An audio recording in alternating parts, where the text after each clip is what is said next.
Buenas, esto es BIM Praxis, el podcast donde el BIM se encuentra con la inteligencia artificial.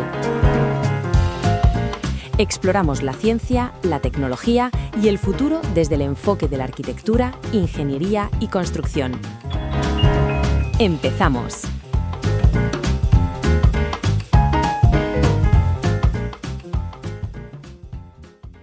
Muy buenas, bienvenidas, bienvenidos a un nuevo episodio de BIM Praxis. Hoy os traemos TurboQuant, la técnica de Google que hace viable correr modelos de lenguaje gigantes en cualquier ordenador. Bueno, imaginemos por un momento intentar meter el océano Atlántico entero en una piscina olímpica. Madre mía. Y encima sin derramar ni una sola gota. Pues esa es exactamente la clase de paradoja física y matemática que ocurre dentro de un ordenador cuando un modelo de inteligencia artificial se queda sin memoria. Es un problema monumental. O sea, cualquiera que haya intentado experimentar con IA de forma local en su propia máquina se ha chocado contra este mismo muro. Exacto, el muro de ladrillo de la memoria de vídeo, la VRAM. Te pones a procesar un texto largo, el modelo empieza a leer, parece que todo va fluido y de repente, ¡pum!, la pantalla te arroja el temido error de falta de memoria. El cerebro del sistema simplemente colapsa. Intenta retener demasiada información al mismo tiempo y no da más de sí. Y claro, es una frustración enorme, una barrera que frena muchísima innovación a nivel local. Por eso, la misión de nuestra inmersión profunda de hoy es comprender cómo el equipo de Google Research ha logrado algo que parecía magia. O directamente imposible desde el punto de vista matemático, fíjate. Totalmente. Han publicado un estudio donde presentan TurboQuant, que es una técnica que resuelve este gigantesco cuello de botella. Estamos hablando de comprimir el espacio necesario hasta 6 veces. ¿Una barbaridad? Y acelerar el proceso general. Pero lo más alucinante, y ojo a esto, es no perder absolutamente nada de precisión por el camino. Esto cambia por completo las reglas del juego. Sí, es una pasada para la comunidad. Pero, bueno, a ver, para entender la magnitud de esta solución técnica, primero hay que mirar al problema a los ojos. No se puede valorar la genialidad de la cura si no se comprende la enfermedad, por así decirlo. Lógico. Y en la arquitectura de los modelos modernos, el gran culpable de que los sistemas agoten su memoria casi siempre es el mismo componente, el famoso caché cabe, o caché de claves y valores. Vale, el caché cabe. Quizá convenga detenernos aquí un momentito, porque esto suena a jerga de ingeniería muy densa. Ya, es verdad. Pero en el fondo representa la lógica más básica de cómo lee una inteligencia artificial. ¿Cómo le visualizaríamos esto a alguien ajeno a la programación de bajo nivel? Pues, a ver, es un mecanismo de supervivencia computacional básico. Si alguien está leyendo una novela de 1000 páginas y llega al capítulo 10, no necesita volver a leer desde la primera página para saber quién es el protagonista, ¿verdad? Claro, el cerebro humano guarda un contexto activo. Justo. Los modelos de lenguaje necesitan hacer exactamente lo mismo. El caché KB es ese espacio de memoria donde el modelo va anotando sus interpretaciones matemáticas de las palabras anteriores, los tokens. O sea, si el sistema tuviera que recalcular toda la lógica desde cero absoluto para cada palabra... Tardaría siglos. Imagínate repasar todo el documento solo para predecir la siguiente coma. Sería inasumible. Entiendo. El sistema crea unos apuntes rápidos para no tener que repasar la enciclopedia entera a cada paso. Eso es. El inconveniente, por lo que veo, es que estos apuntes no son texto plano, son matrices matemáticas inmensas, y a medida que el documento crece, esa torre de apuntes crece de forma alarmante. Crece de forma lineal e inexorable, sí. Cada palabra nueva es un bloque adicional en la memoria física de la tarjeta gráfica. Y cuando esa torre choca contra el techo, contra los gigabytes físicos que tiene la tarjeta, se acabó. El proceso se detiene en seco. Ahí es donde duele. Y por eso la industria lleva años intentando aplicar técnicas de compresión de datos tradicionales, lo que en este campo llamamos cuantización. Pero a ver, la idea de comprimir archivos lleva existiendo décadas, todos hemos usado archivos zip. Entiendo que aplicar la cuantización clásica a este caché KB resultaba ser un desastre, ¿no? Un desastre absoluto. Y el motivo técnico por el que fallaba tan estrepitosamente tiene nombre y apellidos: la existencia de outliers, o valores extremos. Valores extremos, vale. En la documentación del estudio hay una analogía visual fantástica para ilustrar este problema geométrico. La de la maleta, sí. Exacto, el escenario de la maleta. Imaginemos que alguien tiene que hacer el equipaje para un viaje y dispone de 50 camisetas de verano finas, súper ligeras. Ajá. Y de repente necesita incluir un solo abrigo de nieve gigante, de esos de expedición polar que abultan una barbaridad. Pues mira, en esa analogía, las 50 camisetas representan la inmensa mayoría de las activaciones matemáticas del modelo. Números pequeños, estables, fáciles de empaquetar en la memoria. ¿Y el abrigo de nieve? El abrigo es el famoso outlier, el valor extremo. Si los algoritmos tradicionales de compresión intentan meter todo este equipaje en una maleta rígida, el algoritmo siempre toma la medida del objeto más grande. Claro, toma el abrigo como referencia para definir el tamaño de la maleta. Exactamente. Como resultado, fabricas una maleta enorme con muchísimo espacio vacío y desperdiciado entre las camisetas. Ya veo. Se adapta todo el sistema de almacenamiento a la inspección gigante y se pierde una eficiencia brutal por el camino. Es el retrato exacto de lo que hace la cuantización clásica. Toma ese valor extremo y escala todo el rango de compresión basándose en ese único número gigantesco. Y al hacer eso, el rango matemático se estira tanto que las camisetas, los valores pequeños, pierden su resolución. Se difuminan hasta casi desaparecer. El sistema de precisión solo tiene ojos para la escala del abrigo gigante, por así decirlo. Vale, llegados a este punto, la intuición me empuja hacia una solución súper obvia.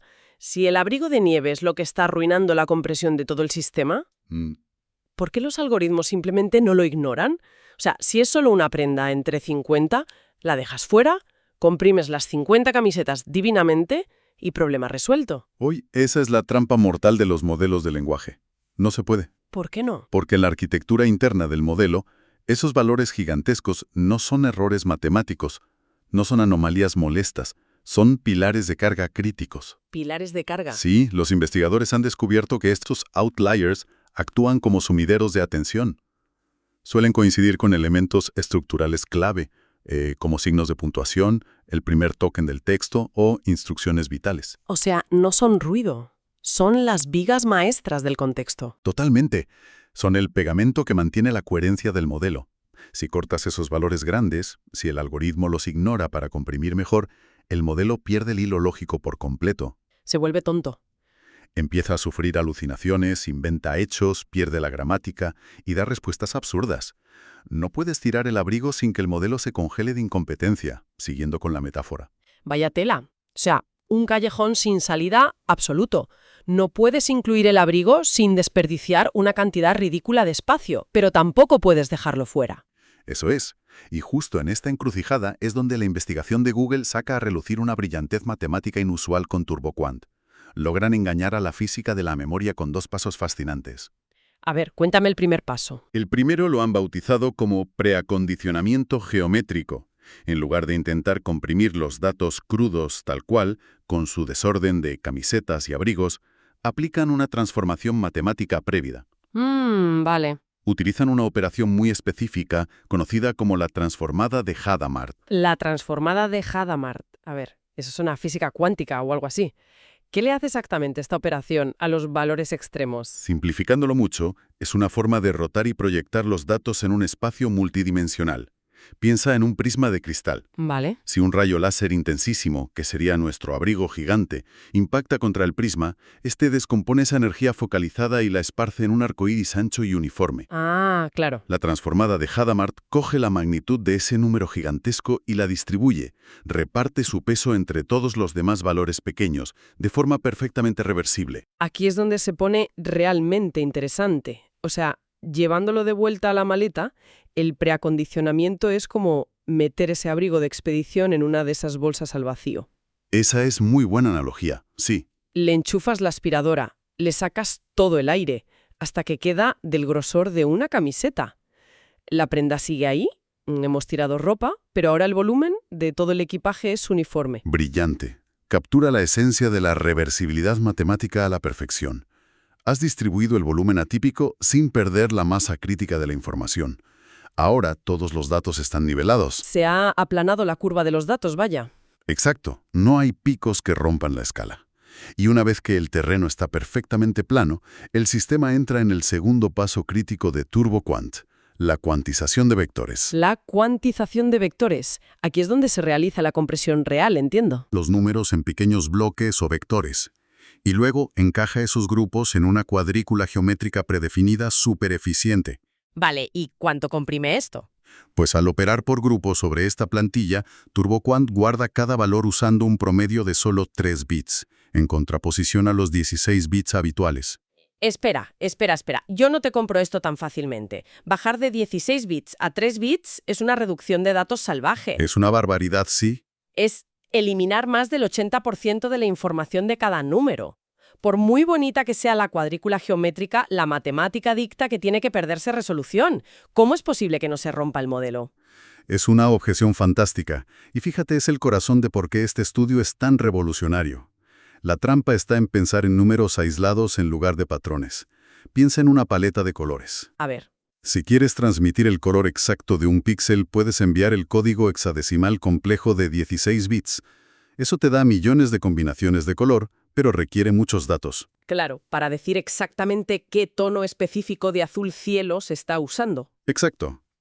Pero, ¿y si antes hemos analizado la imagen y creado una paleta fija de solo 8 colores? En lugar de enviar un código gigante, envíes una instrucción de 3 bits que dice «Usa el color número 4 de la paleta». Ah, ya lo pillo. Como en el paso de la bolsa al vacío ya habíamos aplanado todos los colores extremos y suavizado las transiciones. Justo. Sabemos que cualquier patrón de datos va a coincidir casi perfectamente con uno de esos 8 colores básicos de la paleta. Es fascinante. Al distribuir la energía antes, te aseguras de no necesitar millones de tonos distintos. Una paleta pequeña en memoria es suficiente para reconstruir la imagen, sin que parezca pixelada. Y el ahorro de espacio es monumental, sin perder la identidad de la información. Vale, la teoría suena espectacular, pero un análisis no está completo sin ver el impacto en el mundo real. Cuando alguien se sienta frente a su máquina a procesar documentos inmensos, ¿qué cambio tangible aporta TurboQuant? Pues aporta un salto de capacidad que parece romper las reglas del hardware. En cifras concretas del estudio, si una máquina local antes podía procesar unas 10.000 palabras antes de colapsar, Sí. implementando TurboQuant, ese idéntico equipo, sin modificar un solo tornillo, puede procesar 60.000 palabras. Madre mía. Es pasar de 10.000 a 60.000 en el mismo equipo. Es multiplicar por 6 la ventana de contexto sin gastar un euro en hardware nuevo. Supone la diferencia entre que un modelo apenas pueda analizar un informe cortito a que pueda ingerir libros enteros de una sola vez. Y ojo, que la magia no termina en la capacidad. Hay más. Los datos de Google revelan una aceleración masiva del proceso. En tarjetas gráficas avanzadas como las H100 de NVIDIA, se han registrado aceleraciones de hasta 8 veces en la velocidad.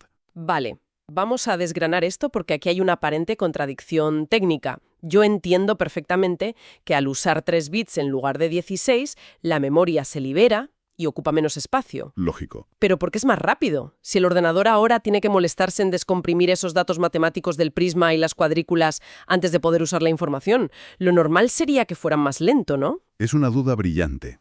Y toca el mayor secreto a voces de la arquitectura de ordenadores. El muro de la memoria. El verdadero cuello de botella en una tarjeta gráfica casi nunca es la potencia matemática pura. Ah, ¿no? ¿Qué va? Los núcleos de procesamiento son insultantemente rápidos. El problema logístico real es mover la información desde la memoria hasta esos núcleos. O sea, es como diseñar una cocina industrial con los cocineros más rápidos del planeta, pero con un pasillo larguísimo y súper estrecho para traerles los ingredientes desde la despensa. Una analogía impecable. Ese pasillo estrecho es el ancho de banda de la memoria. Mover toneladas de información pesada a 16 bits por ese pasillo es lo que paraliza el sistema. Claro, se atascan en la puerta. Exacto. El modelo se pasa la mayor parte del tiempo simplemente esperando a que lleguen los datos. Al comprimir a 3 bits, envías paquetes minúsculos y ligerísimos por el pasillo. Y fluyen a toda velocidad. Justo. Y cuando llegan a los núcleos, como esos cocineros operan a velocidades astronómicas y encima estaban aburridos esperando, descomprimir la información les supone una fracción de microsegundo. ¡Wow! O sea, el tiempo extra de cálculo compensa con creces el tiempo que te ahorras en el transporte. Todo encaja a la perfección, pero me queda la prueba de fuego, la precisión. A ver, Porque la experiencia diaria nos dice que si comprimes un audio o una imagen, inevitablemente se degrada. ¿Acaso el modelo no se vuelve más propenso a cometer errores lógicos y volverse más torpe? pues prepárate, porque esta es la joya de la corona de TurboQuant. Hay un 0% de degradación en la precisión. 0%. Me cuesta creerlo. 0. Y no lo dicen por decir. Se sustenta en evaluaciones exhaustivas con los estándares más estrictos como los benchmarks Human Bell y GSM-8K. Ah, vale. Esos son bancos de pruebas centrados en razonamiento matemático y generación de código de programación. Exactamente. Pruebas donde no existe el casi correcto. Si el modelo se equivoca en la indentación del código o se salta un paréntesis, el programa falla catastróficamente. No hay margen para imprecisiones ahí, claro. Ninguno. Y los resultados demuestran que los modelos operando bajo compresión TurboQuant logran calificaciones idénticas a los modelos masivos originales sin comprimir. La lógica se mantiene intacta. Resulta hipnótico. Es como obtener el rendimiento de un Fórmula 1 gastando el combustible de un utilitario. Totalmente. No obstante, en cualquier análisis riguroso de tecnología nueva, es obligatorio leer la letra pequeña. Todo avance revolucionario tiene un pero o requisitos muy concretos. ¿Cuáles son las limitaciones actuales de esto? Bueno, la primera gran delimitación es su campo de aplicación. TurboQuant aplica únicamente al caché KV, a esas activaciones de memoria temporal que decíamos. Ya. No es una técnica que se pueda aplicar a los pesos principales del modelo, que son los archivos base con el conocimiento que la IA aprendió durante su entrenamiento. Pero, a un nivel profundo, ¿no son todos simplemente matrices de números flotantes? ¿Por qué la técnica de la bolsa al vacío funciona para la memoria temporal y no para la memoria a largo plazo? Porque tienen distribuciones matemáticas muy distintas. Piensa en la diferencia entre conocer las reglas gramaticales de un idioma y participar en un debate acalorado en directo. Vale, interesante. Los pesos estáticos del modelo son como la gramática. Reglas fijas, estables, en forma de campana de Gauss. El caché KB representa la conversación en tiempo real. Es dinámico, volátil, y genera esos picos salvajes, los abrigos de nieve. Claro, en respuesta a un texto que acaba de leer. Exacto. TurboQuant doma el caos del tiempo real, pero no reduce el peso de descarga inicial del modelo. Un archivo de 40 GB seguirá pesando 40 GB en tu disco duro. Entendido. Libera espacio vital durante el proceso de razonamiento. Más allá de esta limitación, ¿qué exige esta tecnología a nivel de software? Porque imagino que no es un botón mágico para tarjetas de vídeo antiguas. No, que va. Requiere código muy optimizado a nivel de hardware, lo que llamamos kernels personalizados. Se necesita escribir en lenguajes como Triton para manipular la gestión de la memoria de la gráfica directamente. O sea que, abordando el impacto práctico, si alguien nos escucha ahora mismo y quiere probarlo esta tarde en su casa, ¿puede o se queda atrapado en los servidores de Google? Pues, afortunadamente, la adopción de la comunidad open source está siendo rapidísima. Cualquier desarrollador familiarizado con Python o PyTorch ya puede ir a GitHub. Ya hay repositorios. Sí. Pueden clonar implementaciones experimentales de TurboQuant para ensuciarse las manos con el código desde ya. Y para la inmensa mayoría de usuarios técnicos que usamos herramientas más consolidadas para ejecutar IA local sin programar a bajo nivel. Para ellos el horizonte se mide en semanas o meses. Proyectos inmensos como Llama CPP, que es el estándar para ejecutar modelos locales, o el framework MLX de Apple, están trabajando a contrarreloj para integrarlo. Fíjate, en la arquitectura de memoria unificada de Apple, donde la RAM y la VRAM son la misma cosa, aliviar el ancho de banda con esto tiene que ser crítico. Absolutamente crítico, sí. El abismo entre la investigación académica y la herramienta de usuario final se está cerrando a un ritmo de vértigo. ¡Qué maravilla! Pues bueno, recopilando todas las piezas. Hemos analizado cómo el caché KB devoraba la memoria local y cómo los valores extremos destrozaban la compresión tradicional. Así es. Y hemos descubierto cómo la matemática de Google, con la transformada de Hadamard y esa cuadrícula de 3 bits, logra liberar espacio y velocidad sin perder ni un ápice de capacidad lógica. ¡Es increíble! Y fíjate, antes de terminar me gustaría dejar una reflexión sobre esto. Si hemos logrado multiplicar por 6 la capacidad de contexto en máquinas locales, simplemente reordenando las matemáticas, cabe preguntarse, ¿qué otros límites de la inteligencia artificial actual no son barreras físicas reales del hardware, sino simples ineficiencias matemáticas esperando a ser resueltas por el próximo algoritmo brillante? Ostras, pues es un pensamiento provocador brutal.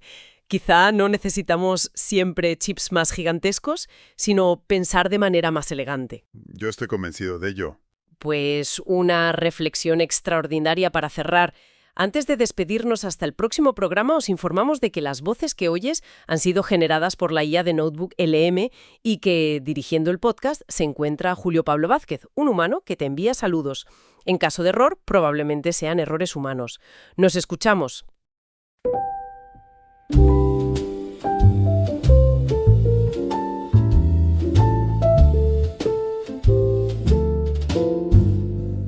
Y hasta aquí el episodio de hoy. Muchas gracias por tu atención.